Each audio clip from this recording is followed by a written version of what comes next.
नमस्कार, मैं हूं सैयद सुहेल और 5 की पंचायत में आपका स्वागत है। योगी आदित्यनाथ के अयोध्या दौरे के बाद राम मंदिर का मुद्दा एक बार फिर से सुर्खियों में है।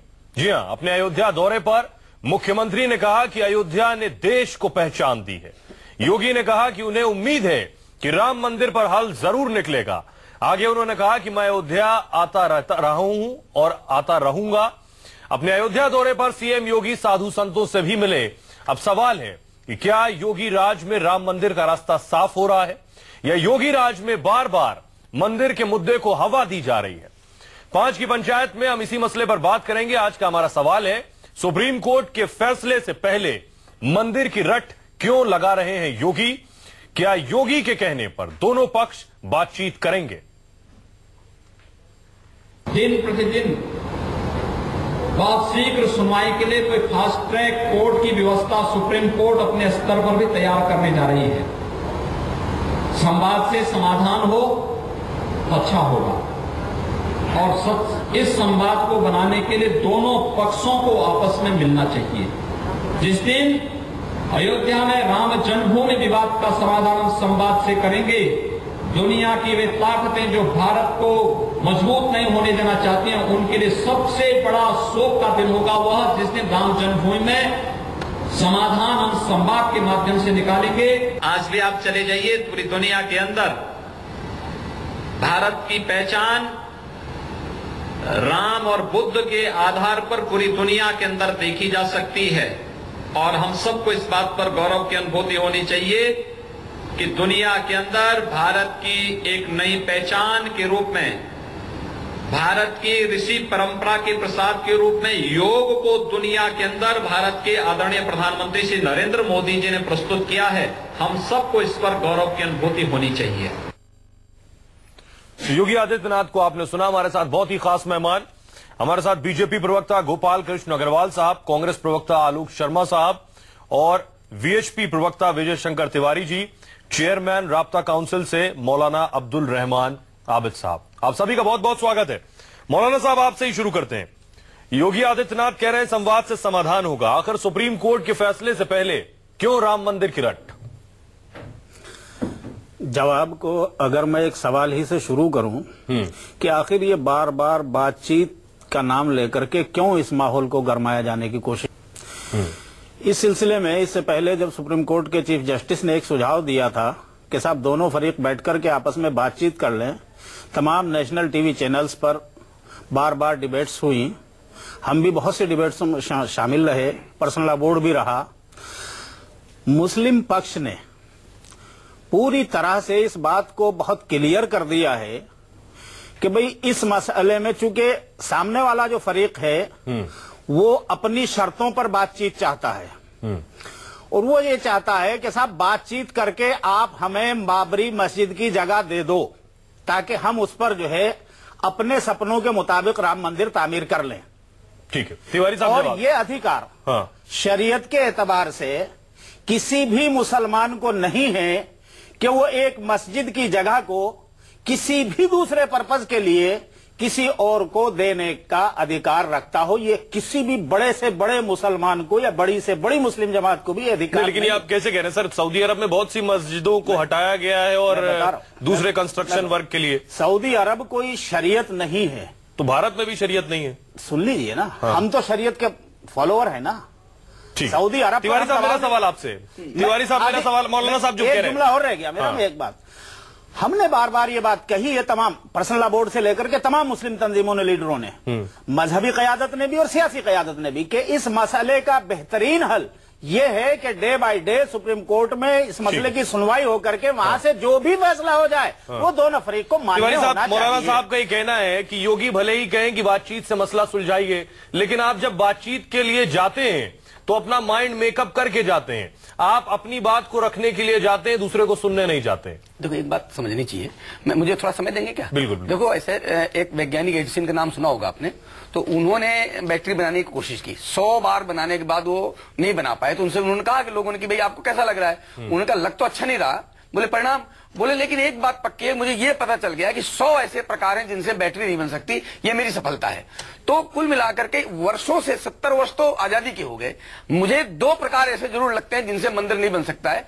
तीसरा एक रास्ता है संसद, जो प्रमाणिक है, क्योंकि 1947 2 प्रकार पूरी बात नहीं, इसका जवाब देना पड़ेगा। मैं दे रहा हूं। आपने कहा 2 प्रकार ऐसे जिससे नहीं बन सकता है, अभी तक नहीं बना और तो मसला संसद है। देखो मैं किसकी बात कर रहे हैं आप? तीसरी बात तो करने दो मुझे। किसकी बात कर रहे हैं? मुझे तीसरी बात तो करने दो। तीसरा प्रकार ऐसा है, 1947 में जब आजादी मिली उसके साथ ही एक प्रयास हुआ कि सोमनाथ मंदिर बिल्कुल दूसरा इशू था, वो बिल्कुल दूसरा इशू था, इससे बिल्कुल अलग इशू था। सोमनाथ का मंदिर, एक बात सुन लीजिए आप, सोमनाथ का मंदिर संसद में बिल बना करके सारा प्रमाण तैयार करके बन गया, वो प्रकार है। मैं शुरू से आज तक आखिर तक एक ही बात कहते हैं हम कि संसद एकमात्र रास्ता है जिससे मंदिर बनेगा। एक दूसरी बात, अब इसे किसी भी तरीके से इग्नोर नहीं किया जा सकता, अवॉइड नहीं किया जा सकता और डिले नहीं किया जा सकता। एक ये बात आपके सहयोगी बैठे हुए हैं, बीजेपी के प्रवक्ता गोपाल कृष्ण अग्रवाल बैठे हैं। अग्रवाल जी, वीएचपी, आपने मौलाना साहब को सुन लिया कि आप बात करने आते हैं तो एक ज़हनियत से आते हैं, इसलिए बातचीत नहीं हो सकती।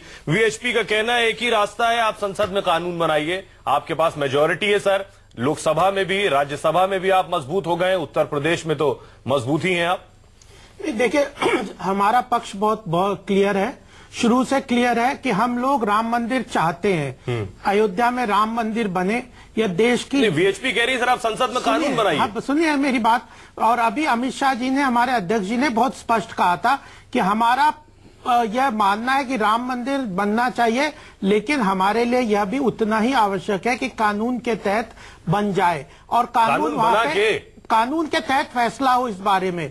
लेकिन उससे भी ज्यादा हम मानते हैं जो आज योगी आदित्यनाथ जी ने बहुत स्पष्ट कहा, सद्भावना के रूप में इससे बढ़िया स्टेटमेंट और क्या हो सकता है। सर स्टेटमेंट से नहीं होने वाला काम, मौलाना कह रहे हैं कि आप बातचीत की टेबल पर अलग ज़हनियत से आते हैं। स्टेटमेंट से ही तो बातचीत, और क्या है बातचीत, ये तो है। बातचीत के लिए बातचीत की टेबल पर आना पड़ेगा, न कि माइक लेकर लोगों के मन से बोलना पड़ेगा कि बातचीत करें। एक कंसेंसस नहीं बनती, समाज में एक भाव नहीं आता, समाज के लोग नहीं आते, 4 लोग मिलकर तय नहीं कर सकते इस विषय को। यह लार्जर जनता में, देश में क्या भाव है उसका भी उतना महत्व है। 3 साल इसके ऊपर इतने 150 से ऊपर संघर्ष हुए हैं भारत में, अग्रवाल जी, जाने गई है। 3 साल से आपकी सरकार है, 3 साल से आपकी सरकार है, आपने बातचीत की कौन सी कोशिश की? बताइए 2-4 कोशिशें मुझे। कोर्ट में केस है, कोर्ट ने प्रयास कर दिया, ये दोनों कोर्ट में केस है तो फिर योगी कैसे बोल रहे हैं? सवाल तो हम यही कर रहे हैं ना सर। हम तो आवश्यकता की आलोक शर्मा, मेरा सवाल आपसे ये, देखिए यह दोनों पक्ष, विश्व हिंदू परिषद और मुस्लिम जो पर्सनल लॉ बोर्ड है, वो दोनों बैठ के और इनके नुमाइंदे, हमारा सवाल यही है कि आप लोग सर जब मंच,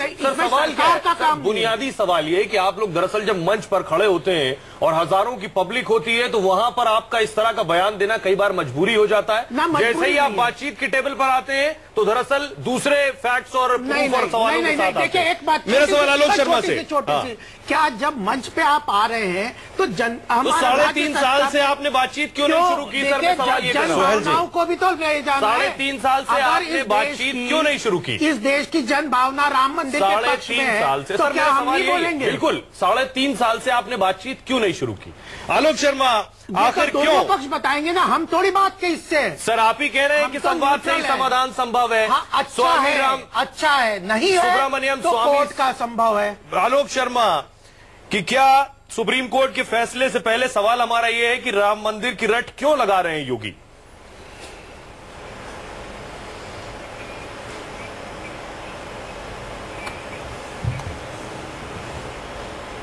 देखिए, मैं समझता हूं कि आज 2-3 चीजें पूरी तरह से प्रूव हो गई हैं। सबसे पहले तो वीएचपी के प्रवक्ता महोदय के चेहरे से पता चल रहा है कि वीएचपी को बीजेपी ने ठग लिया। दूसरी चीज यह है कि बीजेपी जब सत्ता में होती है तो कुछ और वर्जन होता है, तो और जब वो पूरी तरह से सत्ता से बाहर हो जाते हैं तो कुछ और वर्जन होता है। सत्ता से बाहर होते हैं तो सोमनाथ की तर्ज पे बनना चाहिए, और सत्ता में आ जाते हैं तो सुप्रीम कोर्ट की तर्ज पे बनना चाहिए।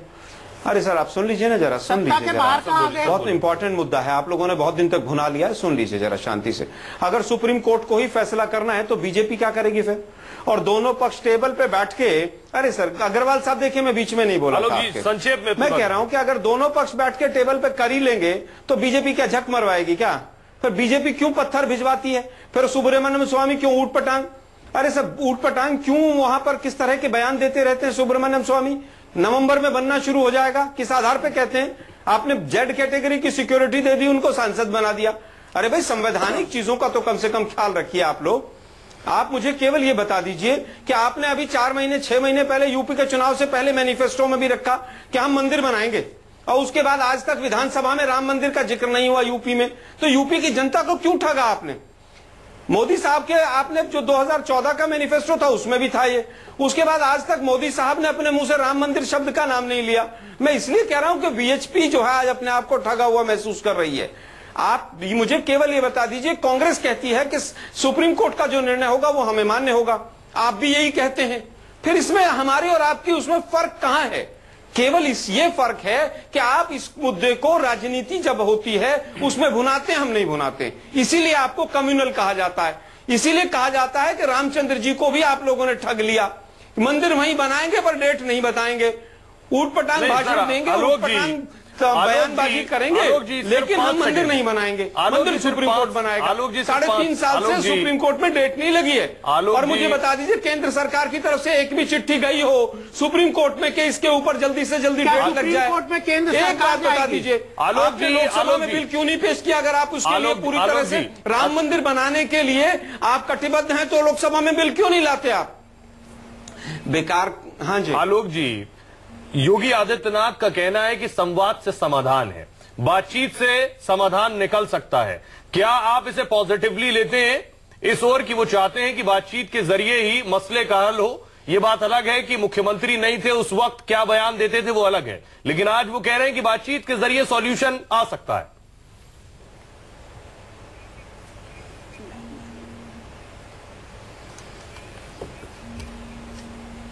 देखिए, मैं समझता हूं तो योगी साहब से पूछा जाना चाहिए कि अगर बातचीत से हल निकलना था तो चुनाव में जो बड़े बड़े भाषण दे रहे थे, मैं आऊंगा और आते ही मंदिर बना दूंगा, तब नहीं सोचा कि बातचीत से हल निकलेगा? और बातचीत से हल किसी भी चीज का निकल जाए बहुत अच्छी बात है। किसी भी न्यायालय में मर्डर का केस भी सॉल्व हो जाता है बातचीत से। बातचीत जो है वो बहुत अच्छा रास्ता है। लेकिन बातचीत कई बार हुई लेकिन उसका नतीजा नहीं निकला। सुप्रीम कोर्ट तभी तो संज्ञान ले रहा है, लेकिन केंद्र सरकार वैसे तो राम मंदिर का जप्ती है, लेकिन सुप्रीम कोर्ट में एक अर्जी नहीं दिखवाती है 3.5 साल में कि भाई इस केस की सुनवाई जल्दी हो जाए। वो नहीं चाहिए, क्योंकि अगला चुनाव फिर गुजरात का खड़ा है। गुजरात का चुनाव आ गया, राम मंदिर की रट फिर चालू हो जाएगी, फिर 84 कोस की यात्रा की इनको याद आ जाएगी। शर्मा जी, समझता हूँ शर्मा जी, अग्रवाल जी जवाब तमाम बड़ी बड़ी समस्याएं हैं, उनसे कैसे ध्यान हटाया जाए, इस तरह के बयान दिए जाते हैं। देखिए, पहली बात रेलवे के कंबल 3 साल से खुले नहीं इनसे, और राम मंदिर बनाएंगे जी हम तो। अब सुन लीजिए, पहले तो इन्होंने कहा कि जो भाजपा है क्यों नहीं पार्लियामेंट में बिल लाती, तो पहले ये स्पष्ट करते हैं कि क्या ये कह रहे हैं कि पार्लियामेंट से करना चाहिए, बिल लाना चाहिए। हमारा तो बिल्कुल क्लियर स्टैंड है कि दोनों पक्ष आपस में बैठ के समझौता कर ले तो बहुत अच्छा है, फिर उसके बाद नहीं होता तो सुप्रीम कोर्ट है। तीसरी बात यह है कि हम क्या चाहते हैं, तो सुन लीजिए, अगर हम क्या चाहते हैं कोई तो हम राम मंदिर अयोध्या में चाहते हैं, हमारे मैनिफेस्टो में लिखा हुआ, हम तो स्पष्ट है, लेकिन उसका तरीका आपने कौन सा प्रयास किया राम मंदिर के लिए? तो क्या सुप्रीम कोर्ट पे हम अर्जी देंगे क्या और फास्ट ट्रैक के लिए? सुप्रीम कोर्ट मैनिफेस्टो के बाहर आइए ना, मैनिफेस्टो के बाद आप दोनों कौन सा कागज का टुकड़ा निकाला राम मंदिर बनाने के लिए? अगर कांग्रेस एक कौन सा कदम चले हैं वो बता दीजिए। इंटेलिजेंस थी तो आपने क्यों नहीं सॉल्व कर दिया? 92 से ये मसला चल रहा था। आप तो अरे दोनों पक्ष अगर कर लेंगे तो आप लोग क्या करेंगे फिर? तो आप लोगों का क्या रोल है फिर? आप लोग पिछले 25 साल से राम मंदिर के नाम पर वोट मांग रहे हैं। 1992 में जिस समय आज जो सद्भावना जिस समय योगी आदित्यनाथ जी ने स्टेटमेंट, जब रथ यात्रा निकली तब भी तो अगर किसी को रथ यात्रा क्यों निकाली थी आप लोगों ने? उसका दिवालियापन है, ये कांग्रेस का दिवालियापन है। चैप्टर ही खत्म हो चुका है। सद्भावना के नाम पे, समाज को हिंदू मुसलमान में बांट दिया आप लोगों ने। नाम पे आप करते क्या हो? देश में दंगे, देश में दंगे, दिवालिया पूरे देश को कर दिया आप लोगों ने। इसके अलावा सामाजिक तौर पर भी, आर्थिक तौर पर भी, दोनों तरह से। मौलाना साहब आप कुछ बोलना चाह रहे हैं? आपने सभी मेहमानों को सुन लिया, बातचीत से क्यों नहीं समाधान संभव है? देखिए सोहेल साहब, एक बात मैं कहना चाहता हूं कि योगी जी के बयान को आप भी पॉजिटिव कह रहे हैं, मैं भी पॉजिटिव समझता हूं, हम भी कह रहे हैं, आप भी कह रहे हैं।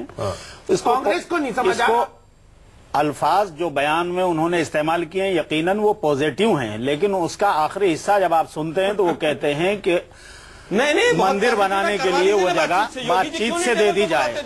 मैं बात पहले ही वही कह चुका हूँ। आलोक शर्मा जी, आलोक शर्मा जी प्लीज, आलोक शर्मा जी, आलोक शर्मा जी, देखिए जब वो ये कहते हैं कि साहब आप बाबरी मस्जिद की जमीन को राम मंदिर बनाने के लिए दे दीजिए और ये बातचीत से मसला इस तरह हल हो जाएगा, तो इसका मतलब ये है कि वो अपनी शर्तों पर पॉजिटिव बयान पे अमल करवाना चाहते हैं। और बातचीत का कोई ये तरीका नहीं हो सकता। कभी क्या भी तरीका होगा? बातचीत का तरीका ये होता है कि आप पहले ये ऐलान कीजिए कि हम देने के लिए भी तैयार हैं, फिर बैठिए आप बातचीत के लिए। लेकिन हमें मालूम है कि आप इस शर्त को मान नहीं सकते, मानेंगे नहीं, इसलिए कि आपने तो ताकत की बुनियाद पर 550 साल पुरानी मस्जिद को गिरा दिया। क्या ये संभव है? एक मिनट, क्या ये संभव है? पूरी बात कहने दीजिए। आप कह रहे हैं कि बात कहने दीजिए, उसके बाद सवाल उसी में जोड़ रहा हूं। आप ये कह रहे हैं कि सर प्लीज, आप ये कह रहे हैं कि जब वो बैठे तो इस जहन से बैठे कि वो देने के लिए भी तैयार, जहन से नहीं, ऐलान करके बैठे हैं। क्या आप भी ऐलान करके बैठेंगे? हमसे तो मुकाबला हो ही रहा है, हमसे तो आप ऐसा नहीं हो सकता। हमसे तो हर वक्त हर कदम पे यही मुतालबा तो किया जा रहा है। इससे पहले नरसिम्हा राव साहब, तिवारी जी एक सेकंड, नरसिम्हा राव साहब के जमाने में 3 मरहलों की बातचीत हुई। भैरू सिंह शेखावत उस वक्त चीफ मिनिस्टर हुआ करते थे, राजस्थान के बहुत बढ़िया आदमी थे, हमारी बारहा उनसे मुलाकातें हुई, वो बातचीत में शामिल थे, शरद पवार थे और दूसरे लोग थे। लेकिन यहीं आकर के बातचीत टूट जाती थी कि साहब नहीं, हम तो सिर्फ लेने की शर्त पर इसको हल करना चाहते हैं। तो जब आपके पास ना तो कोई सबूत है उसकी मिल्कियत का, आपके पास ना कोई और चीजें हैं, आप सिर्फ इस बुनियाद पर कि साहब हम चूंकि पावरफुल हैं, हम ज्यादा हैं, हम अक्सरियत में हैं, इसलिए हमारी आस्थाएं हमें दे दीजिए। मेरा भी आपसे आपने 550 साल पुरानी एक मस्जिद की इबारत, मेरा भी आपसे सवाल यही है। ये राम मंदिर का विषय, ये मस्जिद का विषय नहीं है। पहली बात सवाल ये है, बाबरी मस्जिद 550 साल पुरानी दीवारी थी, वहां पर मस्जिद का विषय नहीं है। पहली बात और शरीयत का मसला ये है, एक बार जो वो मस्जिद ही रहेगा। बोल चुके हैं जी, अभी सब आप बोल चुके हैं।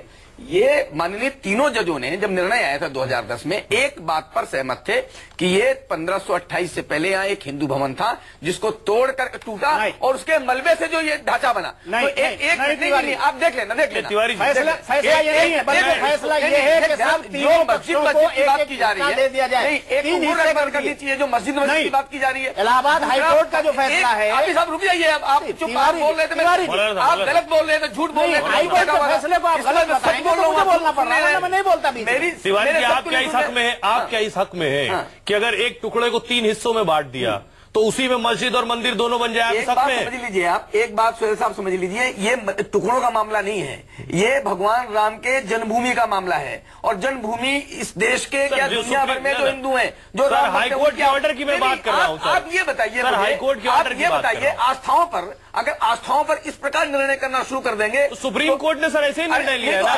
क्या निर्णय लिया सुप्रीम कोर्ट ने? 2.77 एकड़ जमीन को 3 हिस्सों में बांट दिया। इसीलिए मैं कह रहा हूं, एक निर्मोही अखाड़ा, एक रामलला और एक सुन्नी वक्फ बोर्ड। सुप्रीम कोर्ट ने नहीं लिया, इसीलिए मैं कह रहा हूं हाईकोर्ट ने आस्था का मामला, ये आस्था का मामला, ये न्यायालय का नहीं है। और 5 बार तो ये तो आपके सहयोगी तो कह रहे हैं ये न्यायालय से ही हल होगा। उसमें वो सरकार है, उनकी बात सुनिए आप। मैं जो कह रहा हूँ विश्व हिंदू परिषद का वर्जन सुनना चाहते हैं ना, तो मैं बार बार चीख कर कहता हूँ कि इसका निर्णय संसद से होगा, संसद ही इसका रास्ता है, दूसरा इसका कोई रास्ता नहीं है। न्यायालय पे आपको भरोसा नहीं है? भरोसे क्या बात है? भरोसे क्या बात है? नहीं, आप बताइए, संसद पर आपको भरोसा नहीं है? मुझे पहले न्यायालय पे भरोसा है। संसद बनाने के लिए तिवारी जी, देश का सोमनाथ का मंदिर संसद से बना है, कानून बनाना है, सोमनाथ का आगे मंदिर बनाना, मस्जिद बनाना, मंदिर मस्जिद गुरुद्वारे अगर पार्लियामेंट बनाने लगेगा तो भाई फिर सोमनाथ का मंदिर क्यों बनाया? सोमनाथ के मंदिर क्यों बनाया था? फिर वो कानून बना, वही कानून बनाने की बात कर रहे हैं, कानून बना करके मंदिर बनेगा, ये कानून बना करके। सर मैं कह रहा हूँ, आप कह रहे हैं कि आपको संसद पर भरोसा है। नहीं, शाहबानों के मसले पर, शाहबानों के मसले पर आपने देखा संसद ने शाहबानों के मसले पर क्या किया। अब आप कह रहे हैं कि मुझे संसद पर भरोसा है सुप्रीम कोर्ट से ज्यादा। नहीं, आपने क्या किया? सुप्रीम कोर्ट के निर्णय को बदल करके आपने संसद में दोबारा लिया। तो फिर आप नहीं पहुंच जाते हैं संसद, यही कर, हम सीधे पहुंच रहे हैं, यही कहना चाह रहे हैं, हम सीधे संसद पहुंच रहे हैं। आप यही कहना चाह रहे हैं? नहीं, मैं आस्था का है, मैं किसी और चीज का, ये आस्था का मामला है। क्या बात कर रही है? ये आस्था का विषय नहीं है। सुप्रीम कोर्ट में जाएंगे, गंगा जमुनी तहजीब, गंगा जमुनी तहजीब की बात करते हैं। ये आपके पास चूंकि मिल्कियत का कोई सबूत नहीं है, आप सुप्रीम कोर्ट में केस किस बात का है? आप इलाहाबाद हाईकोर्ट में केस किस चीज का है? मिल्कियत का है, टाइटल का है, उसको आप लड़िए। एक बात जो बार बार बात कहते हैं कि आपसी सर अब मैं बीजेपी से भी सवाल ले लूं। मेरा सवाल अग्रवाल जी आपसे, जो बात तिवारी जी कह रहे हैं आखिरी फैसला तो संसद से ही होगा।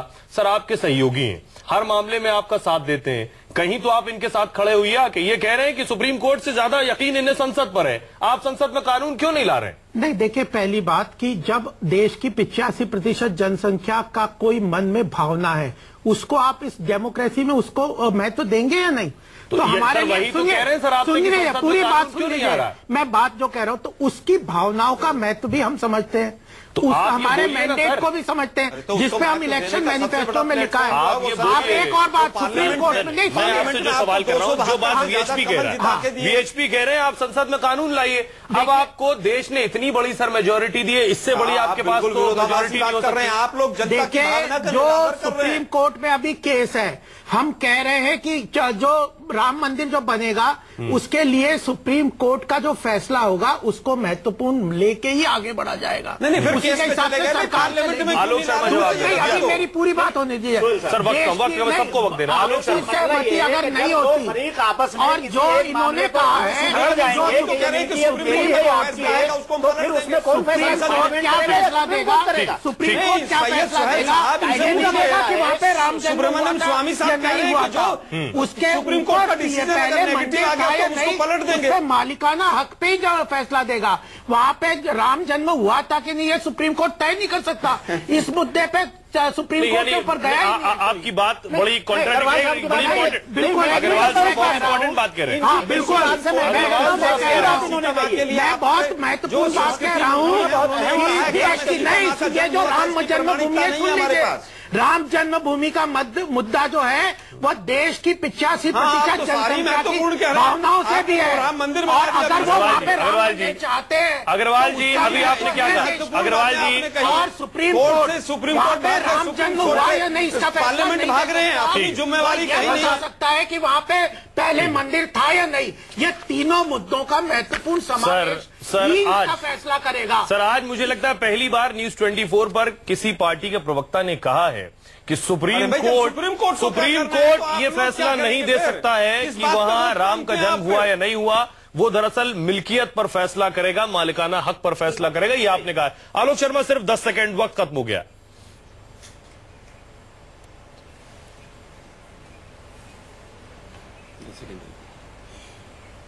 देखिए मैं समझता हूं कि बीजेपी के हमेशा से विरोधाभासी बयान रहते हैं। अभी ये सुप्रीम कोर्ट की बात करते हैं, सुब्रमण्यम स्वामी कहते हैं कि अगर सुप्रीम कोर्ट का निर्णय नेगेटिव आ गया तो हम पार्लियामेंट में बदल देंगे। अरे भाई तो फिर पार्लियामेंट में ही कर लो जो करना है, पार्लियामेंट में हम बिल लाएंगे नहीं, सुप्रीम कोर्ट से रिक्वेस्ट करेंगे नहीं, हम इसको लटकाए रखेंगे। इस पर कह दो आपकी पार्लियामेंट चले जाओ, इनका कोई आप तो स्पष्ट करिए जी से पुरुषोत्तम रामचंद्र जी से कोई लेना करिए, पार्लियामेंट चल रही है। आज पूरी तरह से अपने आप को ठगा हुआ महसूस कर रही है। आलोक जी बस एक सेंटेंस बोलना है, मरना चाहिए लेकिन ठगा हुआ जरूर महसूस कर रही है। आलोक जी एक बात सुन लीजिए, बस एक बात मैं बोलना चाहता हूं, ज्यादा नहीं, 3 सेकंड लगेंगे ज्यादा। मैं चाहता हूं और कहना चाहता हूं मुसलमानों की तरफ से कि इस मसले से सियासी पार्टियां अपने आप को अलग कर लें, सुप्रीम कोर्ट के हवाले मसला कर दें, वो इसका फैसला इतना बड़ा सियासी मसला देश का, शायद इससे बड़ा कोई सियासी मसला नहीं होगा। आप कह रहे हैं सियासी पार्टियां खुद को अलग कर लें। बहुत बहुत शुक्रिया आप सभी मेहमानों का।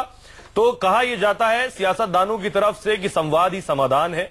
अयोध्या के विकास की बात कोई नहीं करता। अयोध्या में सड़क अभी भी गड्ढा युक्त है, सड़कों पर कचरों का ढेर भी है। इसके अलावा बिजली की स्थिति बाकी जिलों जैसी है। और इसके साथ साथ जो अखंड रामलीला की बात हुई थी, जिस पर सरकार ने खूब सुर्खियां बटोरी, उसकी हकीकत फिलहाल यह है कि वहां अभी तक उधार के पैसों पर रामलीला चल रही थी और अब आयोजकों ने कह दिया है कि धन नहीं आया है, आगे ये रामलीला नहीं चल सकती। बहुत बहुत शुक्रिया आप सभी मेहमानों का। एक छोटे से ब्रेक के लिए रुक रहे हैं, लौट रहे हैं कुछ ही पलों में।